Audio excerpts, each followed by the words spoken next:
adik-adik sudah bernyanyi dan bergembira bersama dengan kakak Esther dan kakak Angel. Sekarang tiba saatnya kita akan mendengarkan firman Tuhan. Kakak yakin adik-adik semua di rumah sudah duduk dengan manis, tidak ada lagi yang sambil makan, apalagi sambil bermain ataupun bercanda. Tidak ada lagi yang sambil main handphone. Semua sudah siap dengan Alkitab masing-masing. Kita akan fokus untuk mendengarkan firman Tuhan. Oke?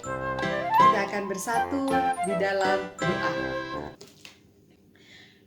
Tuhan Yesus, terima kasih atas kebaikan Tuhan yang menyertai kami setiap hari. Sekarang kami sedang beribadah dari rumah. Kami percaya Tuhan Yesus hadir. Tuhan, kami mau mendengarkan firman Tuhan. Tolong kami supaya kami bisa bersungguh-sungguh mendengarkan dengan baik. Kami mengerti dan juga melakukannya di dalam kehidupan kami sehari-hari. Terima kasih Tuhan Yesus. Dalam nama Yesus Kristus kami berdoa. Amin. Baiklah adik-adik, sebelum mulai kakak mau tanya, kemarin waktu adik-adik ikut berbagai macam lomba online yang hasilnya semua bagus-bagus banget, ya, adik-adik sedang merayakan apa? Ya, sedang merayakan? Ya, P-A-S-K-A-H, Paskah. Oke, adik-adik sedang merayakan Paskah. Paskah itu hari apa sih? Hari kelahiran? Bukan. Paskah adalah hari kebangkitan Tuhan Yesus. Pinter-pinter adik-adik. Nah, sekarang kakak mau bercerita apa yang terjadi setelah kebangkitan Tuhan Yesus. Kita sama-sama membuka Alkitabnya dari Lukas 24 ayat 13 sampai ke 35. Udah dibuka semua? Oke, setelah dibuka, kita baca judulnya bersama-sama. Ya, Yesus menampakkan diri di jalan ke Emmaus. Nah, adik-adik, nanti adik-adik bisa lanjutkan membaca ayat-ayatnya setelah ibadah selesai ya. Kakak akan bercerita, adik-adik mendengarkan. Adik-adik, setelah Tuhan Yesus bangkit, kuburnya ditemukan kosong adik-adik. Kabar itu tersiar ke seluruh penjuru adik-adik. Termasuk kabar itu juga sampai kepada murid-murid Tuhan Yesus. Mereka yang saat itu sedang sedih adik-adik, sedang ketakutan. Karena apa mereka sedih? Mereka sedih karena Tuhan Yesus yang selama ini bersama-sama dengan mereka setiap hari, menjadi guru mereka, sekarang udah gak ada lagi. Tuhan Yesus sudah mati, disalibkan, bahkan sekarang kuburnya sudah kosong adik-adik. Mereka sangat sedih sekali adik-adik. Nah adik-adik, pada saat itu, suatu hari adik-adik, kedua murid Tuhan Yesus yang bernama satu Kleopas dan satu orang temannya, dia akan mengadakan perjalanan yang jauh adik-adik, yaitu ke sebuah kota yang bernama kota Emmaus. Jaraknya sekitar 7 mil dari Yerusalem. Kalau sekarang itu sekitar 11 km. Lumayan jauh adik-adik. Dari Depok ke Lenteng Agung. Berjalan kaki adik-adik. Ada yang pernah berjalan kaki sejauh itu? Kakak pernah, tapi nggak jalan kaki, naik sepeda. Capek ya. Tapi saat itu adik-adik, Kleopas dan temannya terus berjalan kaki berdua. Sambil mereka ngobrol apa yang baru saja terjadi pada saat-saat belakangan ini. Tentang kematian Tuhan Yesus, tentang kuburnya yang kosong. Mereka mengobrol sambil bersedih adik-adik. Tiba-tiba ada seseorang menghampiri mereka. Tiba-tiba menghampiri dan orang ini bertanya, "Apakah yang sedang kalian perbincangkan selagi kalian berjalan?" Tanya orang itu adik-adik. Kira-kira siapa sih orang yang bertanya itu adik-adik? Ada yang tahu? Siapa? Ya, orang itu adalah Tuhan Yesus yang sudah bangkit. Tapi adik-adik, Kleopas dan temannya tidak menyadari bahwa orang yang menghampiri mereka itu adalah Tuhan Yesus. Sesuatu menutup mata mereka sehingga mereka tidak mengenali orang itu. Nggak kenal bahwa orang itu adalah Tuhan Yesus. Kemudian Kleopas menjawab, apakah Tuhan orang asing sehingga Tuhan tidak tahu apa yang belakangan ini sedang terjadi dan dibicarakan oleh banyak orang? Apakah itu? Kata Tuhan Yesus. Yesus orang Nazaret sudah disalibkan dan mati. Kemudian sekarang pada hari yang ketiga kuburnya ditemukan kosong, adik-adik. Dan Tuhan Yesus menjawab, dia menjelaskan bahwa semua itu sudah ditulis di dalam Alkitab. Bahwa apa yang dialami oleh Yesus bagian dari rencana Allah. Dan kemudian Tuhan Yesus menemani mereka berjalan. Mereka berjalan jadi bertiga, adik-adik. Sambil di perjalanan Tuhan Yesus terus menjelaskan isi dari kitab suci, adik-adik. Mereka berjalan terus bertiga dan tidak terasa akhirnya sampai di kota Emmaus. Hari sudah mulai malam. Matahari sudah mulai terbenam dan gelap, adik-adik, mulai gelap. Karena hari sudah gelap, adik-adik, Kleopas akhirnya mengajak Tuhan Yesus untuk singgah di rumahnya. Tuhan, hari kan sudah mulai gelap.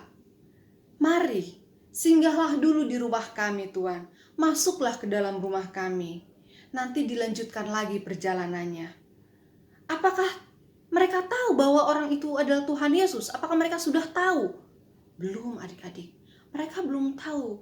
Mereka berpikir orang ini adalah sesama orang yang sedang melakukan perjalanan, adik-adik. Dan akhirnya karena terus didesak, Tuhan Yesus mau singgah dan masuk ke dalam rumah mereka. Karena hari sudah mulai malam, adik-adik, mereka makan bersama, kumpul di sebuah meja makan, adik-adik. Kemudian sudah tersedia makanan, roti dan juga minuman. Kemudian Tuhan Yesus berdoa, mengucapkan berkat, memecah-mecah roti itu dan membagikannya kepada mereka. Apa yang terjadi, adik-adik? Tiba-tiba setelah itu, adik-adik, Kleopas dan kawannya matanya terbuka, adik-adik. Tiba-tiba mereka mengenali bahwa orang yang berjalan bersama-sama dengan mereka dari tadi itu adalah Tuhan Yesus.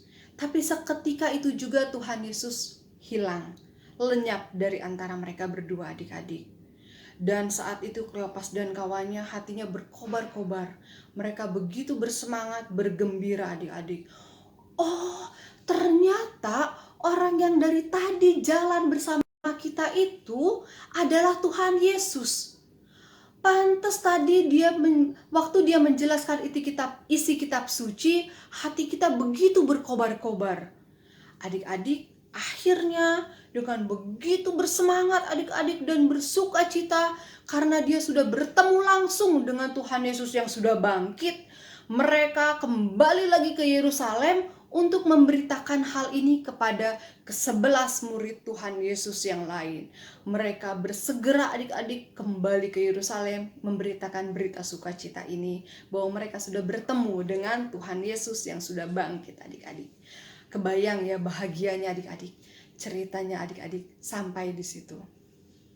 Dari cerita ini adik-adik, ada pesan yang mau disampaikan untuk kita semua, yaitu bahwa Tuhan Maha hadir, adik-adik.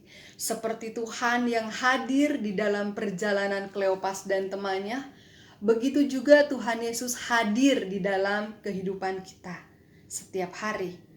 Bukan cuma hadir, adik-adik, dia juga berjalan bersama Kleopas dan temannya. Itu juga berarti Tuhan Yesus, dia hadir dan menemani kita di dalam kegiatan kita setiap hari, adik-adik. Tuhan Yesus hadir menemani adik-adik ketika adik-adik sedang berangkat ke sekolah, atau ketika adik-adik sedang bermain bola, main layangan. Tuhan Yesus hadir menemani adik-adik. Tuhan juga hadir ketika adik-adik sedang sedih, menangis. Tuhan Yesus menemani. Atau bahkan ketika adik-adik sedang tidur, Tuhan Yesus menemani adik-adik. Bahkan juga ketika adik-adik sedang ditinggal di rumah sendirian, takut ditinggal mama dan papa, jangan takut. Karena Tuhan Yesus hadir dan menemani adik-adik. Adik-adik percaya? Iya. Setelah itu adik-adik, apa yang harus kita kerjakan? Yaitu Tuhan Yesus rindu supaya adik-adik dan juga kakak, kita semua mau memberitakan tentang kebangkitan Tuhan Yesus kepada siapa? Kepada semua orang di sekitar kita, adik-adik. Caranya gimana, kakak? Gak bisa, aku gak pinter ngomong, aku pemalu orangnya. Kayak kakak dong, pemalu. Gak boleh ada yang protes. Jadi adik-adik, caranya kita harus melakukan firman Tuhan setiap hari. Kita berusaha untuk menjadi anak-anak yang baik setiap hari. Dengan seperti itu kita sudah memberitakan tentang kebangkitan Tuhan Yesus. Misalnya apa, Kak? Misalnya nih ya, 1, tidak mencontek lagi di sekolah, lagi ulangan, gak boleh mencontek. 2 nih, misalnya tidak berbicara kasar.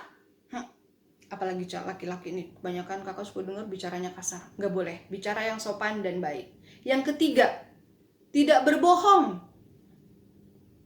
Gak boleh berbohong. Kamu lagi di mana? Udah nyampe rumah belum? Udah pergi pulang dari sekolah belum? OTW mah. Padahal masih tenang-tenang di sekolahan bilangnya OTW. Berbohong. Rajin membantu orang tua. Mau rajin cuci piring, rajin nyapu adik-adik, ya. Misalnya lagi, rajin belajar, berprestasi di sekolah adik-adik, mau menolong teman-teman yang membutuhkan pertolongan kita tanpa pamrih. Jangan kita nolong bayar permen, kasih minta coklat. Nah, itu namanya dengan pamrih, tidak seperti itu. Kita mau menolong teman-teman dengan ikhlas adik-adik. Dengan cara seperti itu, kita sudah memberitakan tentang kebangkitan Tuhan Yesus, sehingga orang-orang di sekitar kita semua bisa merasakan kasih Tuhan yang sudah mati di kayu salib menebus dosa kita dan bangkit. Mereka bisa merasakan kasih Tuhan Yesus yang ada di dalam hati kita, yang menemani kita setiap saat. Sehingga dengan seperti itu juga kita sudah memberitakan tentang kebangkitan Tuhan Yesus. Bisa adik-adik? Kakak yakin kalian semua pasti bisa. Kita bersatu di dalam doa.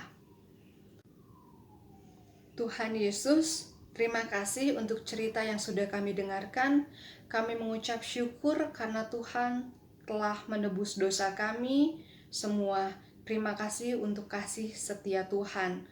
Tuhan, kami mohon, tolonglah kami supaya kami bisa menjadi anak-anak yang baik. Mampukan kami supaya kami tidak mencontek, supaya kami tidak berkata-kata yang kasar, supaya kami menurut kepada orang tua kami, supaya kami rajin belajar, mau menolong orang-orang di sekitar kami. Tuhan yang memampukan kami supaya kami bisa melakukan itu semua. Terima kasih Tuhan Yesus, ampunilah segala salah dan dosa kami. Inilah doa kami Tuhan. Kami mau berdoa di dalam nama Yesus Kristus Tuhan dan Juru Selamat kami. Amin.